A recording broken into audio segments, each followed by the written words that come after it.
नमस्कार, मैं राहुल कुमार। अभी हम धनरुआ प्रखंड के नदवा पंचायत में हैं। यहाँ के मुखिया है शंकर कुमार जी। उनसे हम जानते हैं कि उनके पंचायत में अभी क्या क्या नहीं है और क्या क्या सरकार से इनको ज़रूरत है। क्या लग रहा है? आप सबसे पहले आपको बहुत बहुत धन्यवाद हमारे लाइव बिहार न्यूज़। वही आपके सबसे पहले आपके जो इलेक्ट्रॉनिक मीडिया चैनल जो बिहार न्यूज़, इसके लिए मैं आपको बहुत बहुत धन्यवाद। कम से कम आप हमारे पास इस तरह का जो हमारा ओपिनियन जानने के लिए आए। 12 से 14 महीना का कार्यकाल हो चुका है, अभी 4 साल का और कार्यकाल बाकी है।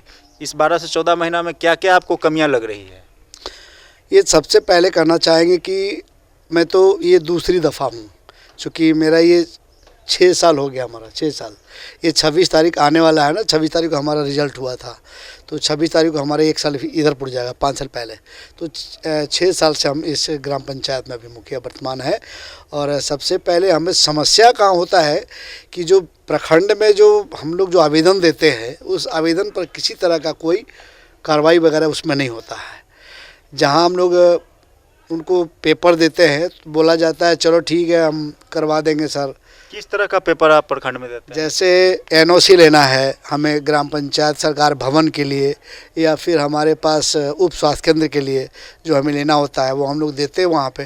लेकिन हमारा पेपर भी बुला जाता है वहाँ पर से। हम लोग अभी तक जो हमारे ग्राम पंचायत में एक सामुदायिक भवन भी जो गवर्नमेंट के द्वारा बनाया गया है वो सरकारी हमारे द्वारा नहीं बना है।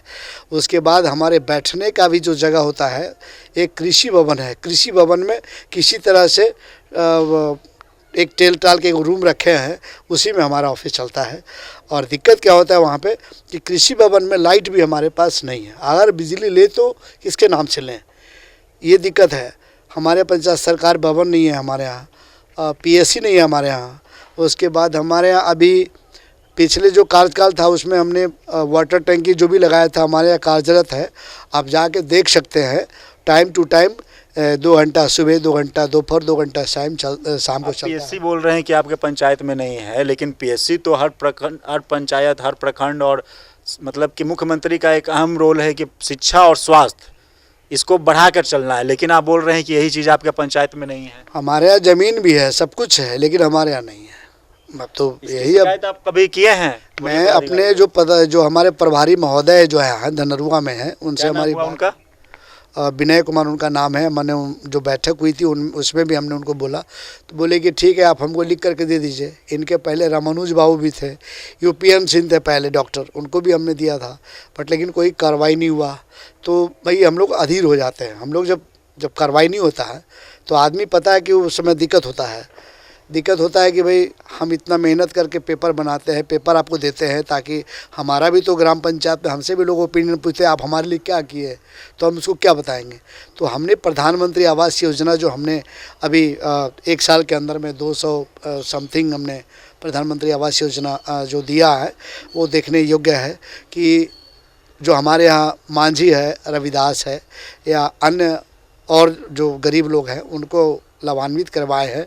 और देख सकते हैं हमारे यहाँ जो मांझी टोला है उस टोला में कि एक भी मैं समझता हूँ कि झोपड़ी अब नहीं मिल रहा है। अपवाद में 2, 4, 10 तो अब 200 घर है तो उतना मिलेगा ही, लेकिन उसमें जो अभी तक हमारे द्वारा जो कदम उठाया जा रहा है, ख़ास करके जो सबसे पिछला पौधान पर जो लोग हैं, आगे वाले तो आगे देख ही रहे हैं, हमको सबसे पीछे वाला व्यक्ति है उसको पहले लाभान्वित करना है और वही हम कर रहे हैं। सबसे पहले हमारे पास अभी प्रधानमंत्री आवास ही पहला मतलब कि प्रधानमंत्री आवास योजना आपका सफल रहा है अभी तक के। और जैसा कि आप स्वास्थ्य के बारे में बोल रहे हैं कि स्वास्थ्य का स्थिति हमारे पंचायत में बद से बदतर है, तो शिक्षा को अगर देखेंगे तो शिक्षा का क्या अस्तित्व है आपके पंचायत? शिक्षा में भी हमारे यहाँ प्रॉब्लम ये है कि अभी आप समझ सकते हैं कि अभी जितना भी नया जो हमारे शिक्षक और शिक्षिकाएँ जो अभी भर्ती होके आए हैं, तो हमारे ग्राम पंचायत में 7 गो प्राथमिक विद्यालय है और 1 उच्च विद्यालय है, कॉलेज वगैरह भी है। तो जो भी हमारे ग्राम पंचायत में स्कूल है, हम समझते हैं कि जो नदवा मिडिल स्कूल है उसमें कुछ हद तक पढ़ाई होती है, लेकिन हमारा जो उच्च विद्यालय +2 है वो न के बराबर है। उसमें रिकॉर्ड भी अगर आप जा सकते हैं तो रिकॉर्ड खोल सकते हैं। शिक्षक की उपस्थिति क्या रहती है? शिक्षक यहाँ 2-3 पार्ट में बने हुए हैं। अब कल उनको छुट्टी में जाना है, एप्लीकेशन दे दिया, परसों आ गए तो एप्लीकेशन फाड़ के फेंक दिए। अब वो कुछ ऐसे भी उसमें 3 ग्रुप में बटे हुए हैं कि अब वो गया था तो मैं भी जाऊंगा। ठीक है, ये सारे तो हो गए आपकी बातें, लेकिन इस पे आप सुधार के लिए क्या करेंगे? हमने जितना भी गार्जियन है सभी को बोला कि भाई आप लोग एक बार साथ में आए तब हम चलेंगे, चूँकि अभी महिलाएं टीचर है, महिला टीचर के सामने हम लोग टिक नहीं सकते हैं। उनके पास में अगर मिसबिहेविएशन का उनके पास बहुत बड़ा आधार है कि भाई हमारे पास स्कूल में आए, अब सबका इस्तेमाल किए, तो हम लोग इससे थोड़ा डरते भी हैं। और दिक्कत होता है कि हमारे ग्राम पंचायत में या फिर अदर पंचायत में भी ये जो सरकार के द्वारा जो शिक्षा का जो मुहिम जो चलाया गया है ऑनलाइन का, एडमिशन हमारा घर है यहाँ, हमारा एडमिशन दे देगा फतुहा, एडमिशन है यहाँ, एडमिशन दे देगा धनरुआ, तो बच्चे कैसे आएंगे पढ़ने के लिए? वो भी समस्या हमारे यहाँ है।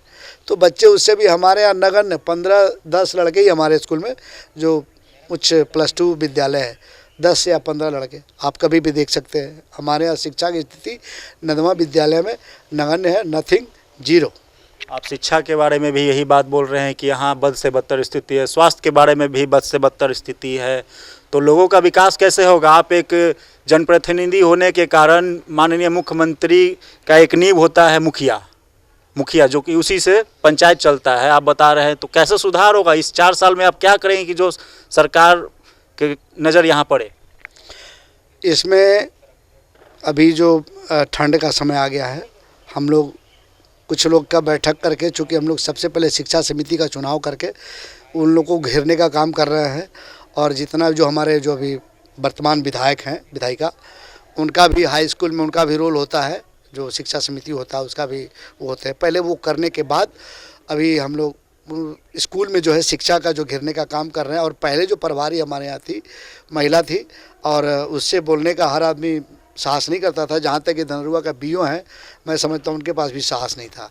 मैंने डीओ अभी वर्तमान जो अभी बदली हो गई, इनके पहले वाला जस्ट, उन्हें भी मैं समझता हूँ कि उन बात करने का दीपा गुप्ता है, उनका भी कोई नहीं था कि उनसे बात कर लेंगे और उनका कोई काम करवा लेंगे उससे। अब वो हट गए यहाँ से, हमारे यहाँ बहुत अच्छा हुआ है।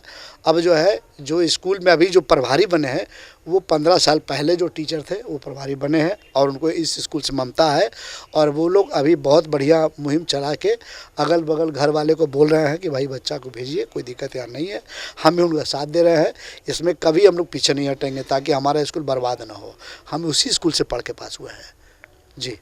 तो ये थे शंकर कुमार जी, जो कि नदवा पंचायत के मुखिया हैं, और इनका सीधा कहना है कि न यहाँ शिक्षा की व्यवस्था है, न स्वास्थ्य की व्यवस्था है। अब आप ही बता सकते हैं कि जो इस पंचायत में न शिक्षा की व्यवस्था है, न स्वास्थ्य की व्यवस्था है, वहाँ के मुखिया क्या करेंगे? मुखिया लगातार प्रखंड लेवल पे जाते हैं, वहाँ के अधिकारी से मिलते हैं और सारे आवेदन लिख के देते हैं कि हमारे पंचायत में ये सुविधा नहीं है, पंचायत भवन नहीं है, लेकिन वहाँ के अधिकारी आवेदन को फाड़ कर बाहर फेंक देते हैं।